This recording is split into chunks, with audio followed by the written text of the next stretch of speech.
Hi YouTube, welcome back to my channel. If you are new, welcome to my channel. As you can tell by the title of the video, this will be another Navy video, more specifically my Meps experience and kind of what to expect, my personal story, tips and tricks, that sort of thing.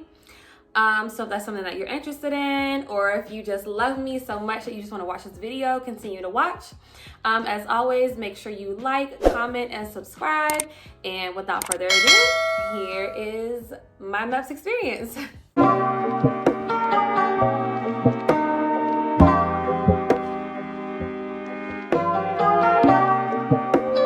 as always, I have my trusty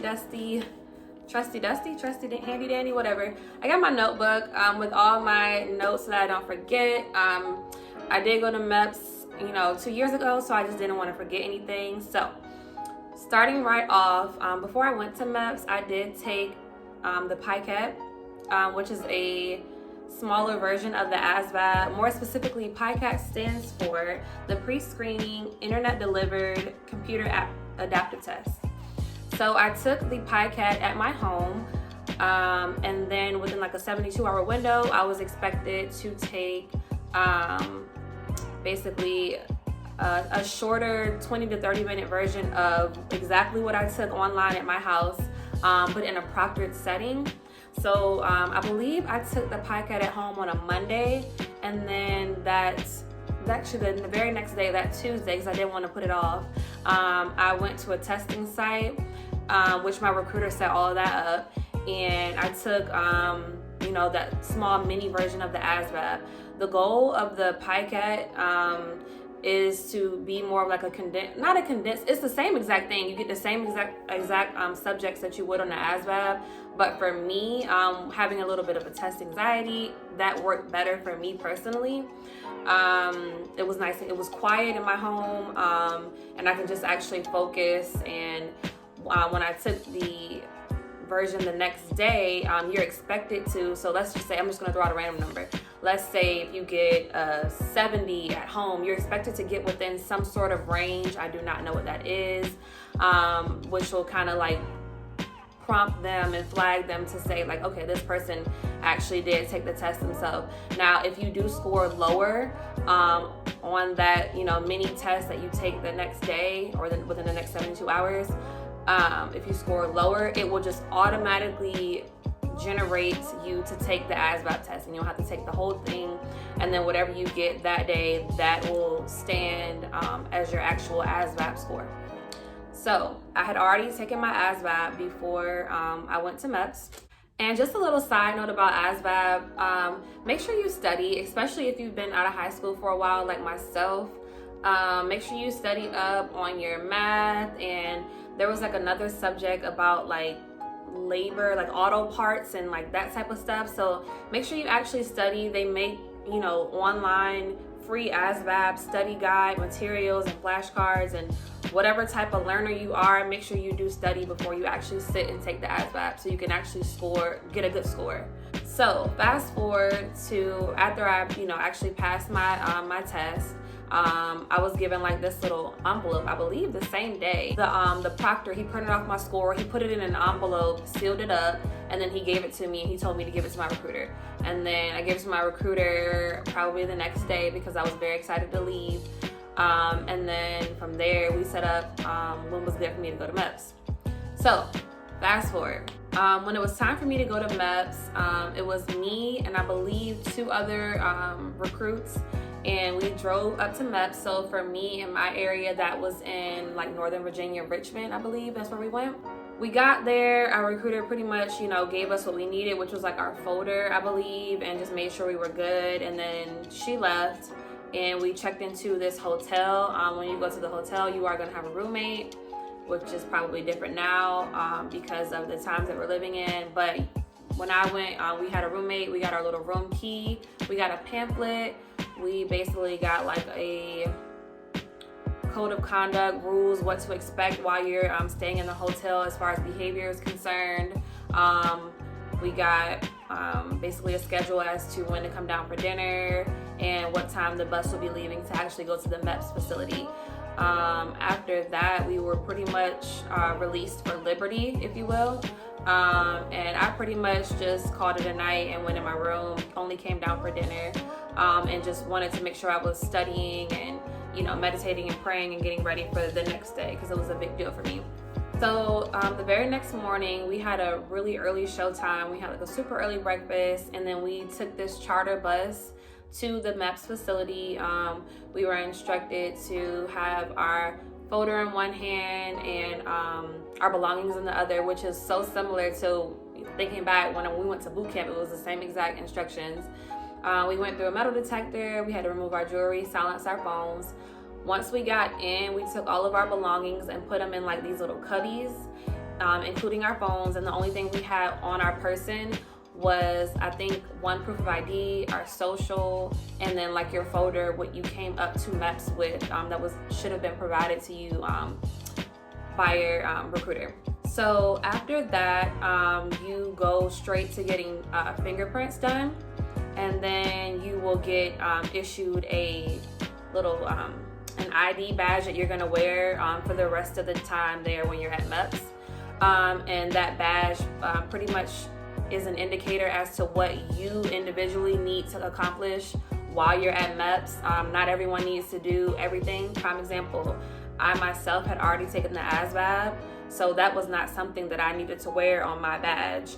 I just needed to go there simply to go to medical. I needed to speak to the detailer to discuss my job and something else, I can't remember. But everyone is there, you know, to accomplish different things or whatever. So after you get fingerprinted, you get your badge and you go into a separate room. And then from there, you pretty much just follow what's on your badge. That was the style that our recruiting station or our MEP station had set up. So, you know, if your badge said go to medical, when you are called to, you're gonna go to medical. Make sure you take all of your belongings with you. Basically, that was basically like how day one went. So starting with medical. So we went into the medical side. Everything is clearly labeled, and immediately we got our temperature taken. From there, we got our blood drawn. We had a hearing test done, which I don't think I had ever had a hearing test done prior to that, but it's so quiet, like I could hear my heartbeat, and I was mistaking my heartbeat for the tone that I was hearing in my ear. Trust me, when you get there, you're gonna be like, oh, that's what she was talking about. We got our vision done. We got the depth test done, screened for color blindness and that sort of thing. We were also given an extremely long list of medical questions that you were expected to fill out. And then, so after you're done with all of that, then you know, females go into the female head, males go into the male head, and then you dress down into like your underwear or whatever. For females, your recruiter's gonna tell you, I'm just reiterating it, wear full granny panties, and just keep it plain and simple. Black, white, beige. Don't wear any prints, don't wear any thongs, don't wear any cheeky panties. No one's looking at you. They want your whole bottom covered. When I was there personally, I don't know, maybe everyone else's station is different, but they were very strict about that. If you didn't have on, you know, what you're supposed to have on, you were expected to come back the next day. From there, we got our height taken, and if you wear a wig, they're gonna make you take it off because, I don't know, I guess every centimeter counts. I don't know. They made me take my wig off to get my height done. And then we did our group exercises. I'm not gonna do them because there are like so many videos out there explaining the MEPS exercises perfectly well, to include the duck walk. I will say, if you've never done the duck walk, watch some videos because it's something just so different. Your body is probably not used to doing it, so just do it first. Practice it at home. It's not that deep, but just like try and do it because it's just awkward. It's awkward movement. But I think the purpose is to determine if you are flat foot or not. The other exercises are like doing this, and then like, you know, extending your arms. There's like a bunch of like mechanical exercises that the doctor is gonna have you. She's gonna first show you, and then she's gonna have you mimic. And when I say you, I mean all of y'all, because you're gonna be in a room with all females, and if you're a male, you're gonna be in a room with all males. After you're done with the group exercises, you will put your clothes back on, and then one by one you will be called in by the doctor to speak individually to discuss those long list of questions that you went through. When you meet with the doctor, I'm not gonna say they're gonna be nitpicky, but they are going to be challenging everything that you wrote down as far as your questions are concerned. And my thought process on that is, I guess, basically to make sure that no one is like getting over, I think of it as like they don't want any broken Barbie dolls or any broken Ken dolls. They kind of want everyone to be, no one's perfect, but I mean, like, as far as they don't want anyone to come in with any broken limbs or, any medically conditions that will hinder them from, doing their job. They want everyone to be like just squared away. So they're really going to be looking you up top to bottom and checking you, and then they're going to ask you your questions like, so did you ever have asthma? And you're gonna answer your question, and they're gonna re-ask the question in a way that it's just like, wait, what? So listen to what they're saying. If there's any bumps, scrape, bruises, they're gonna ask about it. When did this happen? I don't know, kindergarten. Like, I was a tomboy. I don't remember. Just keep I think my thing is, my tip, not even a tip, my comment on that is be consistent. If something happened, then, have your documents, have your medical documents to back that up. Prime example, women that have had children, that consists of, a hospital stay, right? You might not have been hospitalized for like pneumonia or anything like that, but that consists of you being hospitalized.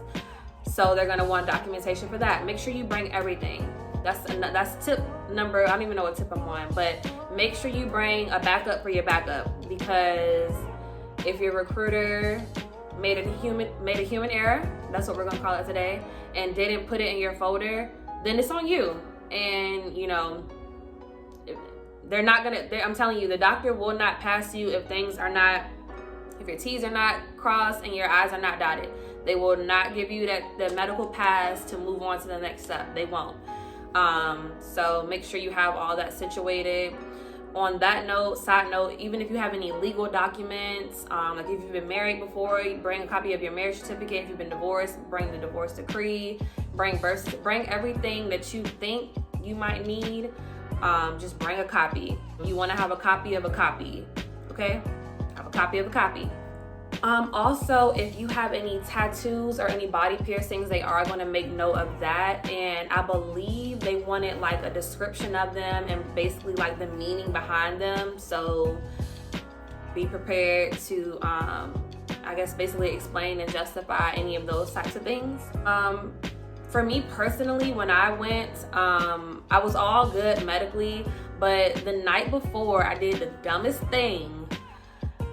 I was so worried, and I watched all these YouTube videos, and I talked to my recruiter, and I was freaking out about my ears. There's absolutely nothing wrong with my ears, but my recruiter told me before I went, the night before, to basically flush my ears out. She gave me these ear drops. So I didn't do it the night before. I think I fell asleep. So that morning I woke up and I put those eardrops in my ear, which I've never done in my life and I'll never do again. And I couldn't hear it. Like, I put the eardrops in my ear. I followed the instructions. I put X amount of drops in, and I couldn't hear. Everything was muffled for I don't know, probably till midday. I'm surprised I even passed the hearing test. So that's just my opinion. If you're gonna clean your ears out, do it the night before. And I probably shouldn't even have done that, because I failed the first, I passed my hearing test, but then when they went to look in my ears, my ears were clogged or blocked, or I don't know. So they had to put something in my ear, and I had to sit with this cotton stuff in both of my ears. So that kind of made me nervous. I was like, oh, because after you're done with all of that medical ASVAB and all that other stuff, then you finally see the detailer, which they are the ones that basically, give you your job for whatever branch that you actually came to Meps for, whether it was the Navy, the Army, Marines, the Air Force, Coast Guards, whatever branch you decided to join, your detailer is the last person that you're gonna see. And they, at a certain time, I wanna say it's like around 1,500, it might be 1,600, probably varies based on which facility you go to. But at a certain time, they stop selling jobs. So I was trying to expedite my process so that way I can get everything done in one day and get my job, the job that I wanted. And that's another thing.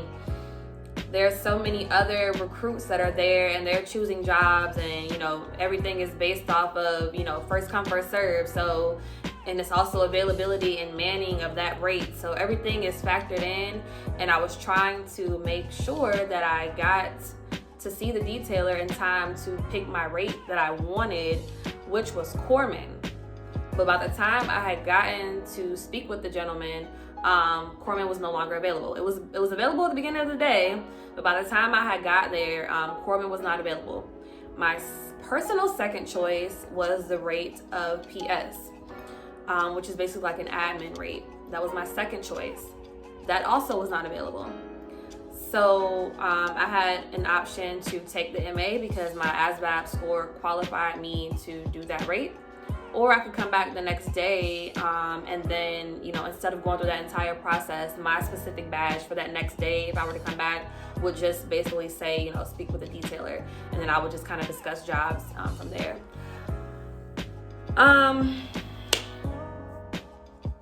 What I'm going to say on that note is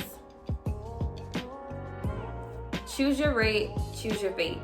Whatever job you choose will basically stick with you throughout your career unless you decide to cross rate. So especially if you're gonna go active duty, pick something that you love. The same way that you wouldn't go to college for, and this is just an example, interpretive dance, but you don't like dancing, you are more of like a biologist or chemist type of individual. Don't go to school to be an interpretive dancer. So don't settle on anything just because they're telling you they're gonna give you like this little list that you can get off of. I want to believe it's like navygirl.com, and it gives the specifics of the rate to include what to expect and the A school and just job description, that sort of thing. They're gonna really try and sell it to you like you can do this, and then when you get in you can cross rate. Yes, you can do all of those things, but it's not that easy. It's all based off of, how long your rate, your in rate, time and rate, that sort of thing, how long you've been in the service, if that job actually needs you, aka manning. If the manning is high, they're not gonna need you, and that sort of thing. And based off of your rank, they only need, petty officers and up. If they don't need E3 and below, they're not gonna get you. So it's those sort of things factor in. So basically, to summarize, I would say, choose a job that you really want, and don't settle. Now, looking back, do I wish I would have came out the next day and chose the corpsman rate? No, because I actually grew to love being an MA, and I think that's more so because I'm a reservist. Maybe if I did it every day as my full-time job as an active duty sailor, I don't know, who's to say. But as a reservist, it's fine with me and it's serving its purpose for me personally. So do what works for you and only you. Don't let anyone sway you or woo you to do anything that you don't want to do. So after you do, lock in on that job, that rate, you're going to basically solidify everything as far as going over terms and conditions and sign an actual contract and commit to, whether you want to do 4 years, 6 years, 8 years, whatever, you're going to do all of that. And also, they're going to discuss, if your rate has a bonus, they're going to talk about that. Now, if they bring up the words bonus, please get it in writing. And that's with anything, because, that'll hold more weight versus words. So please get all bonuses in writings. And get a copy of a copy, please. Now, as I said before, when you go to choose your job and speak with the detailer, that is the very last thing you need to do. So in my personal case, by the time I spoke with the detailer, by the time I went back and forth about whether or not I want to be an MA, if I want to come back the next day, I was just about to sign, and they told me that I was missing like a legal document. So my recruiter tried to hurry up and get that, get a copy of it scanned and sent up to Meps, and by that time they had stopped, giving out the jobs and stuff. So me personally, I did have to come back for another day, and day 2 was the same exact thing. After that day was over, we got our belongings, our recruiter, or the bus took us back to the hotel, and then I did the same exact thing in the morning. I woke up super early, did not flush my ears, but we had a breakfast, and then we got there, got my fingerprints done again, and I got my sticker that basically said I was only there to speak with the detailer. So day 2, that's basically all we did, and I was done, by the afternoon. I kind of just sat around and just kind of waited until the bus took us back to the hotel for our recruiter to come and pick us up. Before we left the Meps station, after I signed everything and had a headache and wanted to put my wig off, we had like a little, like every time you sign whatever branch you go to, you get like a little swag bag, if you will. For the Navy, it came with this shirt right here. It came with like a little Navy dad cap, like a Navy pin, and like some more other things. And I don't know, it was kind of cute, and it made me feel official. I went home the next day and was wearing it all day, and this is what I wore actually when I went back home, and I showed my parents like that I actually did it. Like I finally officially like signed, and the next step was getting ready to happen. So that was kind of cool. But basically that was my personal experience when I went to Meps. It was pretty painless, except for the little situation that I had with my ears. And then towards the end of the day, on day 1, when I had that one silly legal document that I wish I would have made a copy of before I left, just to have on me, on my person, to just whip it out and say, hey, here it is, here's what you need. So other than those 2 little hiccups, for me, I had a very smooth Meps experience. Again, I didn't have to take the ASVAB, so that was good for me because I didn't want that takes up so much time, and especially with me, I'm a slow test taker. So just knowing that I had that out of the water, like that was cool for me.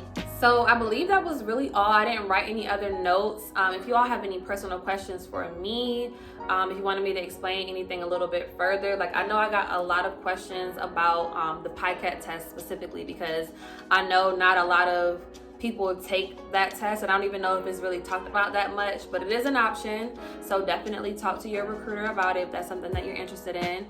But as I said in the beginning, if you do have any questions, leave them in the comment box below. I answer all comments. I think that's all. Yeah, that's all. I don't have anything else. So again, if you haven't already, make sure you subscribe, and thank you for watching. Bye.